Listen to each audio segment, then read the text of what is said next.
After a highly graded haul at the draft, Don Sweeney keeps cooking with some big re-signings ahead of NHL free agency.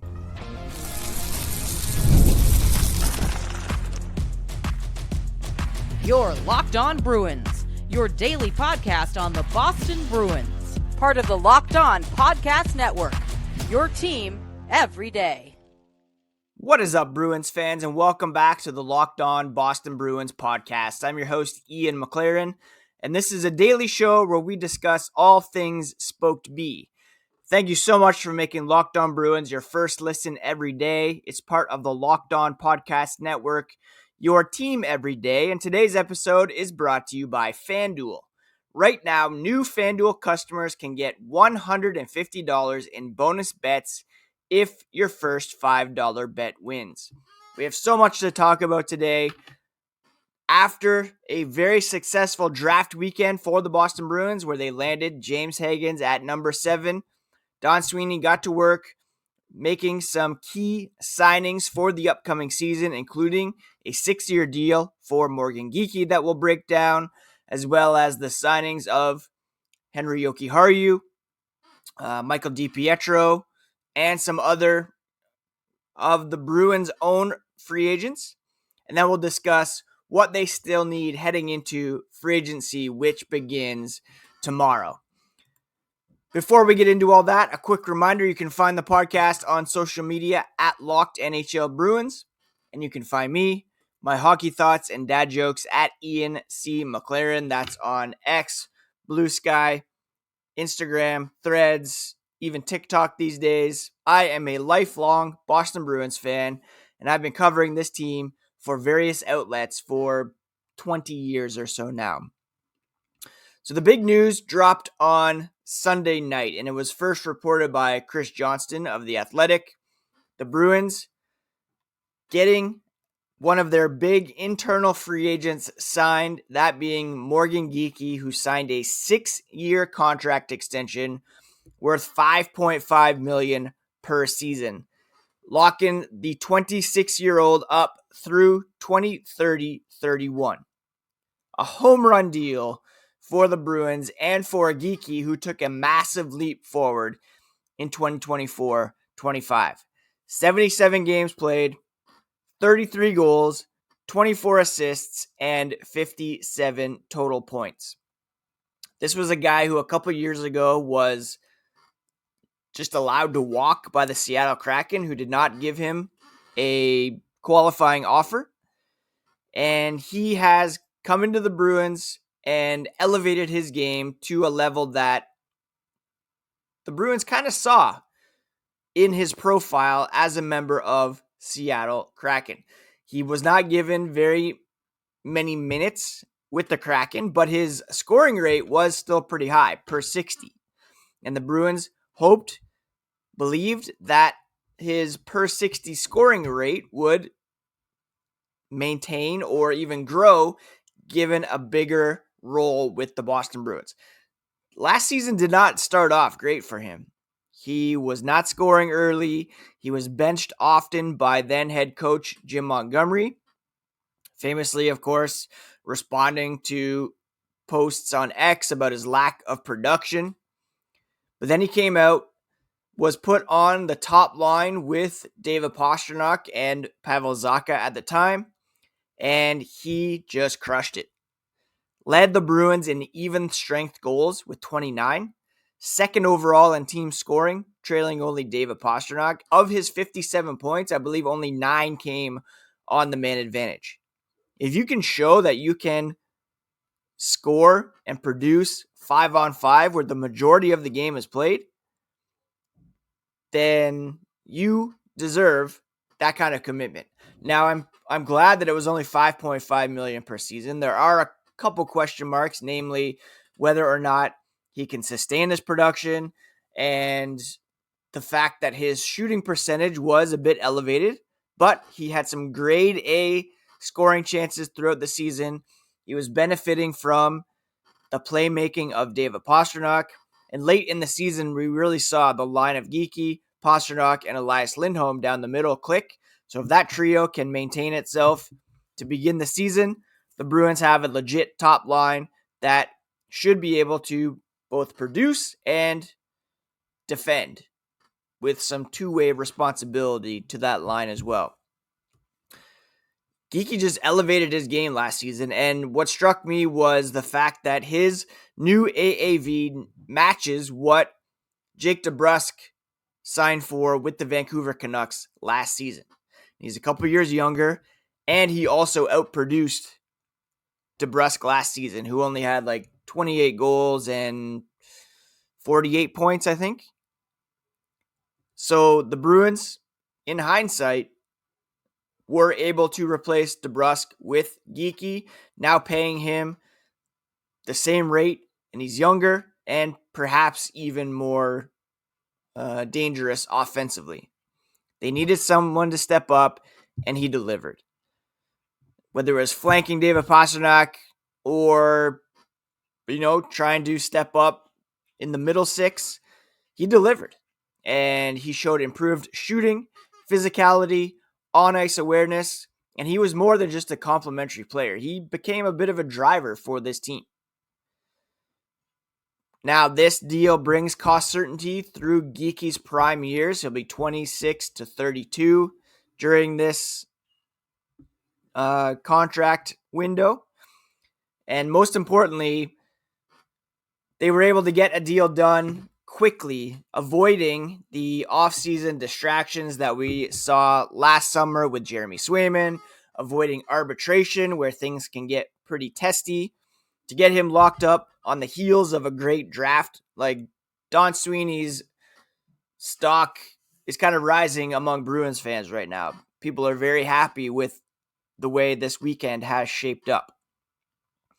And locking this up early and quietly sends a bit of a message too. You perform in Boston, you'll be rewarded. And there's no better example of internal development and believing in a guy who was discarded by another franchise, that paying off.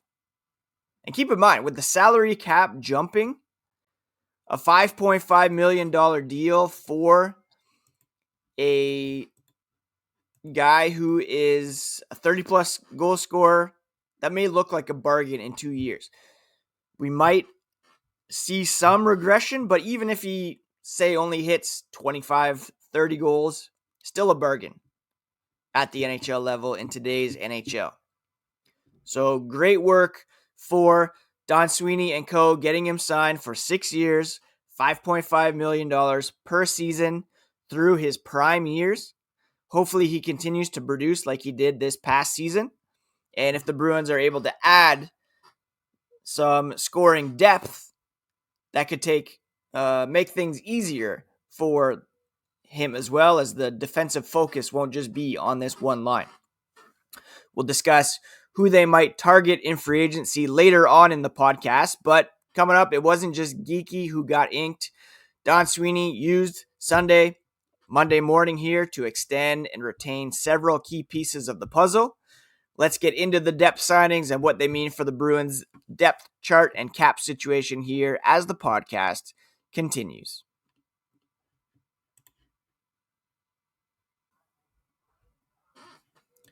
Summer sports are in full swing, and whether you're all about baseball under the lights, golf on the green, or high-stakes soccer action, FanDuel is the best way to make every game even more exciting. Look, you're already following the action. Why not make it a little more thrilling? With FanDuel, you can get in on the game while your friends are getting sunburned at the beach. I've been using FanDuel to track my favorite matchups, and the app keeps it fresh with new daily promotions and fun ways to bet. It's easy to use, fast to pay out, and makes even regular season games feel like must-watch events. If you're new to FanDuel, new customers can bet $5 and get a $150 bonus bet if your first bet wins. Just open the FanDuel app today or visit FanDuel.com to get started. All right, so signing Morgan Geekie was a huge bit of business on Don Sweeney's to-do list, but he also made a series of pretty savvy signings that reinforce key depth roles and give the team internal stability as free agency approaches. Let's start with the most notable. A lot has been discussed about the Bruins' lack of depth on the right side of the blue line and perhaps chasing some bigger fish in Aaron Ekblad or Dante Fabro, who ended up re-signing with the Columbus Blue Jackets. Instead, they committed 3 years, $9 million total dollars to Henri Jokiharju, $3 million AAV. After being acquired from Buffalo, once Brandon Carlo was dealt, Jokiharju stepped into a key role on Boston's blue line and looked pretty good alongside Nikita Zadorov. That could be a pretty nice pairing here coming up for this coming season. We could have, let's say, Lori, McAvoy, Lindholm, Peak, Zadorov, Jokiharju with Soderstrom, or, as we'll discuss, Michael Callahan serving as the extras.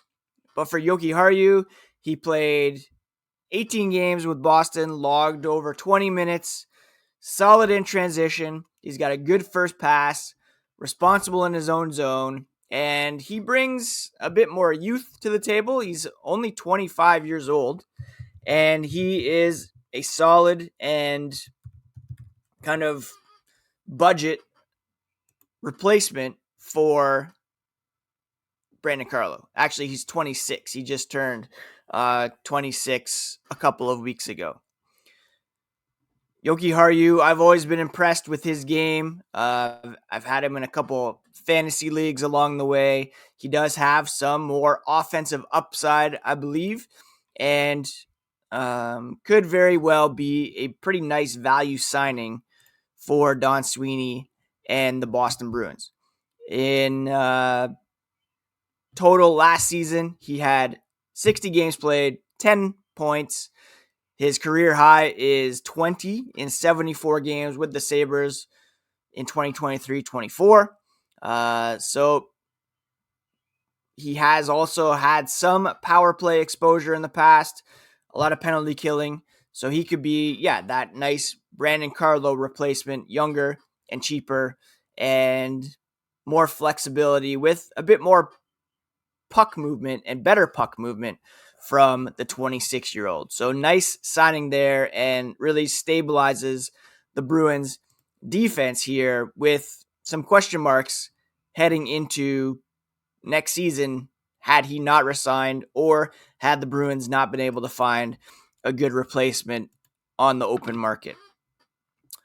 The other big notable signing was Michael DiPietro.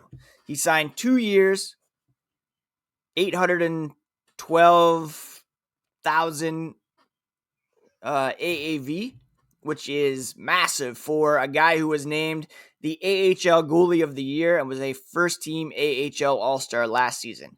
26-8-5 record, .927 save percentage, 4 shutouts. And what's notable about this deal is that it is an NHL contract. It's not a two-way deal.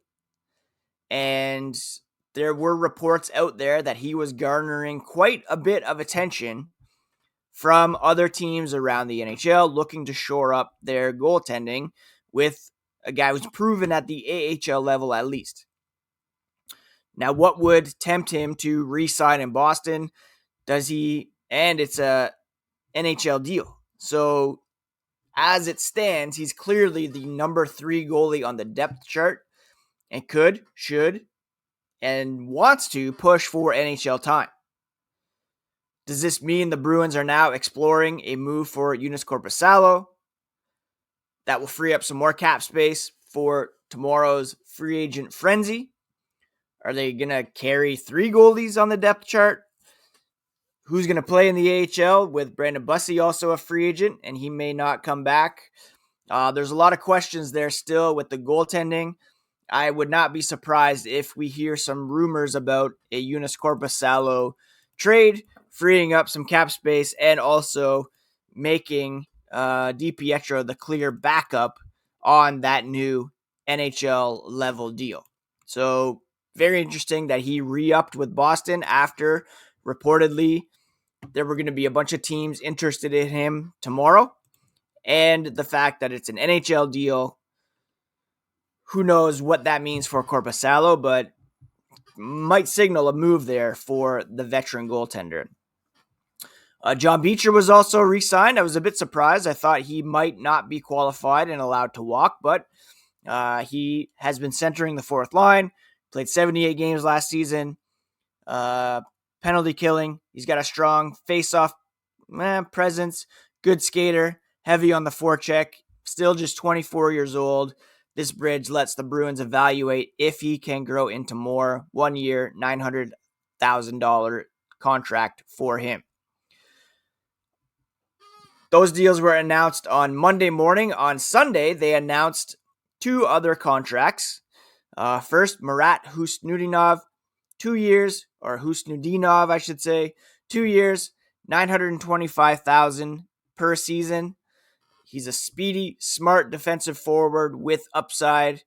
Could be third, fourth liner, depending on how he performs at training camp. But there is some offensive upside there as well. And these 2 years, this is basically getting 2 more years at entry-level contract rates for a guy who has some NHL experience and has another level or two to reach at the NHL level. So the Bruins making a bet here that he might be able to hit that next level. If not, I guess it's easily variable or movable. He'll likely play in a bottom 6 role, but he does have maybe second line upside. Either way, it's a very nice piece of business for Don Sweeney to re-sign him at basically what you would sign a entry-level guy, and he is already pretty advanced in his career. He's a high-energy playmaker who can make things happen whenever he steps on the ice. Responsible, two-way forward. Slightly undersized, but doesn't shy away from action. And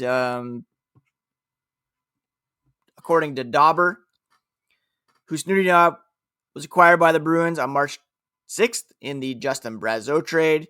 He could provide excellent depth production at a low contract cost, which, hey, why not make that bet? Because he could very well show some signs of breaking out here in as early as this coming season. Don't forget that breakout threshold is around 200 games for forwards, and he's only played 91 at the NHL level, so still some time for him to grow at 22 years of age. Another signing made was Michael Callahan, 1 year, $775,000 deal, which was 2A.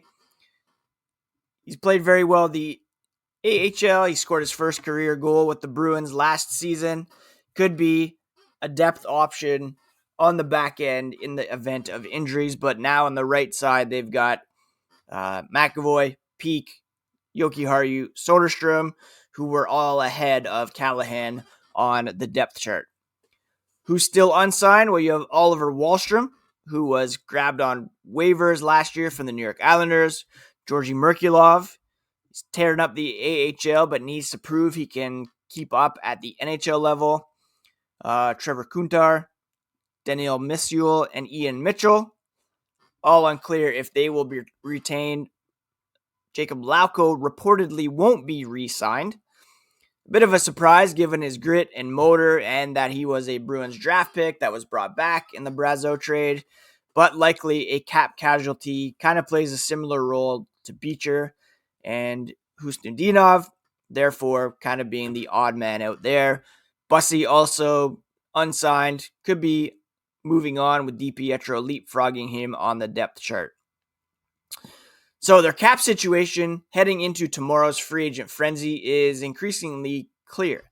They've retained cost-effective, NHL-ready contributors and depth, leaving room to swing big when free agency opens. With the defense seemingly sorted out and some depth guys in place, there's one at least glaring hole left to fill. The Bruins desperately need a high-octane offensive winger. let's talk free agency targets and what Boston might do when the market opens on Tuesday here as the podcast continues.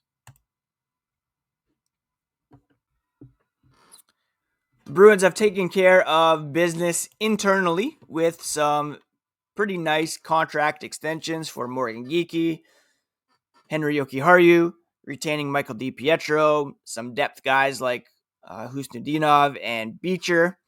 Still some question marks as to whether they will resign Wahlstrom, Merkulov. But the big need for this team is scoring depth and top six firepower. Let's say Geekie, Lindholm, Pastrnak is set on the first line. On the second line, you have potentially Pavel Zacha with Casey Middlestat, and then who on the right side? That's where the big need is at the moment. And that's assuming you're keeping both of Zacha and Middlestat. There's still potential that either one of those two could be moved. You also, who's going to play on the third line? Let's say you have Matt Poitras, Fraser Minton, Mark Kastelik. Like, there's still at least a couple holes up front where you need to improve. Bruins ranked very low in goals per game last season, 27th, I believe. And only two players, David Pastrnak and Morgan Geekie, had more than 17 goals. Let that sink in. Seemingly, they'll be better defensively, and Jeremy Swayman will be better in net. They'll be able to kill penalties, but they lack finishers outside of David Pastrnak and Morgan Geekie. There's some internal hope, perhaps. Elias Lindholm had a good end to the season. He also had a very fine World Championships, or better than fine, really. He was an offensive contributor big time for Team Sweden. So maybe he shows flashes on that top line. Pavel Zacha has 20 goal potential. Casey Middlestat may have another gear to reach offensively. Maybe you have Matt Poitras, Fabian Lysell, who break out. But if they want to get back to playoff contention, they can't rely on maybes. And they need to add at least one proven top six winger or playmaker. The big fish, obviously, is Mitch Marner. They probably priced themselves out of that. They have about $13 million remaining in available cap space, and he could very well command all of that, if not more, on the open market. Brock Boeser is available. Great net front presence, a right-hand shot. He could slot in on that second line with Zacha and Middlestat. Word is he might be going to Edmonton. Who knows? Nikolai Ehlers is also the other top guy available in free agency of the Winnipeg Jets. He will also be pretty pricey. He's a left-hand shot, 29 already, but coming off a 63-point season in only 69 games, proven 20-plus goal potential, averaging about 25 goals per season. He would be a great get as well. There's also some veteran players like maybe Patrick Kane, who had a nice bounce-back year with Detroit. Might take a short-term deal. Vladimir Tarasenko has cup experience, can still finish. Tyler Toffoli, a bit of a scoring threat and solid veteran presence with the Bruins could very much need. And also there's Brad Marchand, who's unsigned, and signs point to him going back to Florida or maybe signing with the Toronto Maple Leafs. Who knows if that relationship is open enough for them to entertain a return, but maybe he slots in on the second line. But the big need is on the right side, and you would love a Brock Boeser there, maybe a Patrick Kane, although I'm not entirely enamored with that idea. But they definitely need some scoring on the right side. And while they've done good work signing internally, Morgan Geekie coming in maybe cheaper than expected, they still need that big pop in free agency. And we'll see tomorrow who indeed they're able to reel in. The highest profile guys, of course, again, are Mitch Marner, Brock Boeser, Nikolai Ehlers, who can play both sides of the ice.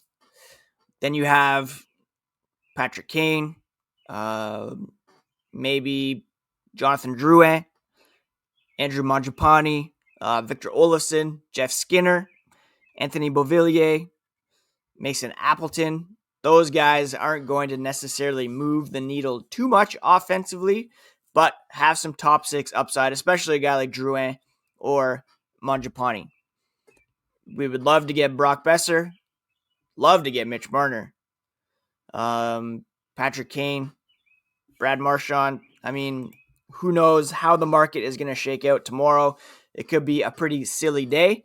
And my plan is to jump on probably later in the day with a recap of what happens, unless something huge transpires between now and then, whether it be a trade or what have you.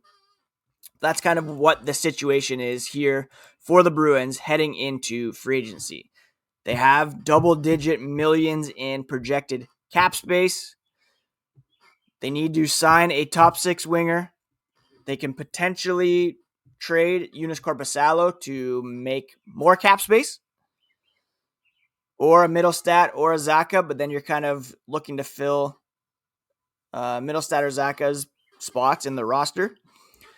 Don Sweeney needs to be aggressive but strategic, and could be also targeting players via trade before jumping into free agency panic deals, and we'll keep an eye on that goaltending situation today. So the Bruins front office, in closing, deserves a lot of credit here. In the span of 3 days, they have acquired a potential franchise center in James Higgins, got solid grades with the rest of their draft class, locked up a breakout scorer in Morgan Geekie, reinforced the blue line with Jokiharju, extended Michael DiPietro in lieu of losing him for nothing in free agency, extended some depth players in Beecher, Husnudinov, Callahan, and set themselves up for a major swing in free agency. If you listened to the Andy Brickley interview last week, you heard he said Sweeney needs to hit on like 80% of the big things this summer. I believe he's hit on the coach. He's hit in the draft. So far, so good in terms of internal signings, but free agency, potential trades is another key area where he needs to finish the job and really set this team for a quick turnaround next season. And we'll see if he can get that done in the coming days and maybe weeks over the offseason. Thank you so much for taking the time to listen to today's podcast.